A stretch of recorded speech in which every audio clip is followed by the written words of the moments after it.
Gandhi did a lot of good for the world. He used nonviolence to free his people from British colonial rule. Gandhi was a good guy. Our problem with Mahatma Gandhi isn't the Gandhi part. That just means grosser. It's the Mahatma part that bothers us.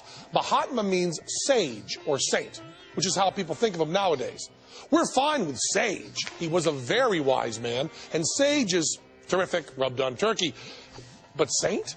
Saint implies an information source beyond even Google. I had a wonderful relationship with him. Arun Gandhi, grandson of Mahatma Gandhi. Yep, we actually pestered Gandhi's grandson to answer our questions. It's amazing what a couple of Emmy nominations and a FTD tickler bouquet can get you. I think that he was a very sincere person. He was a very committed person. He was a very humble person. Sincere, committed, even humble. We'll give you all that. But Mahatma? Now this guy's got quite a different take. Hey, wasn't he one of the bad guys in the second Indiana Jones movie? Colonel G.B. Singh, author of Gandhi Behind the Mask of Divinity. Guess not.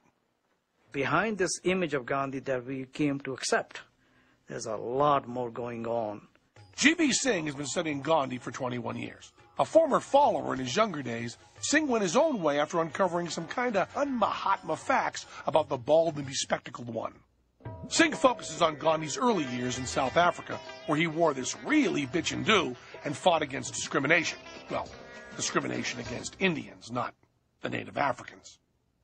Gandhi's politics in South Africa was driven by race, particularly a racial hatred of black people, calling them kafirs, which is niggers, uncivilized, uneducated, animals.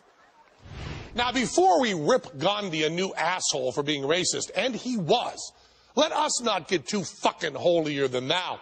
While Gandhi was bad-mouthing the African blacks, our U.S. Supreme Court was backing segregation, and the KKK were the heroes in the hit movie Birth of a Nation.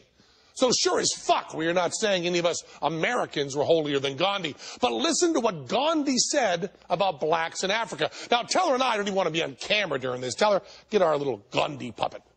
The Kafir's sole ambition is to collect a certain number of cattle to buy a wife with, and then pass his life in indolence and nakedness. They are loafers, a species of humanity almost unknown among the idiots.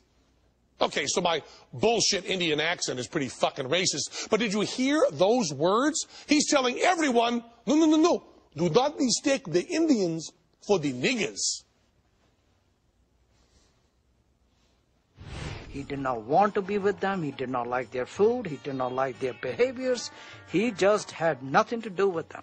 But I was very careful to make my own position very clear. He sure did.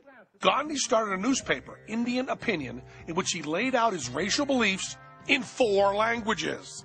Gandhi had written at least 16 columns in that newspaper, inciting the Indians to go after blacks. I don't agree that grandfather was a racist. You know, he was living in a different era, in different circumstances than we are living now. That's true. He was living in a time when racism was the norm, so Gandhi was normal and pretty clearly not a saint. If you happen to go to volume 8 and 9 of collected works of Mahatma Gandhi, you can read Gandhi's own writings about those racial hatred of black people. Gandhi never claimed to be a saint. He said he had all the weaknesses of an ordinary person, and one of the weaknesses was sexual. Sex? Who's talking about sex? But hey, if you want to go there... Gandhi is sleeping naked with young girls. Wait a minute. He's sleeping naked with the girls, and the girls are naked too? He's sleeping naked with the girls, and the girls are naked too. Cool. Grandfather did indulge in this experiment to find out whether he had been able to conquer his sexual, weaknesses. What he's doing is preserving his semen. And according to the yoga doctrine, that gives him a spiritual power. Sure, in one nasty-ass case of blue balls. But hold on. There's more shit on Gandhi. Literally. Sources say Gandhi was concerned about internal cleanliness and routinely received enemas and also performed enemas on young girls. No, that's wrong. He never performed young enemas on young girls. Well, at least it wasn't standard operating procedure. Giving enemas became a standard operating procedure for him. Oh. The Holy Father will ask them, the sisters, did you have a good bowel movement?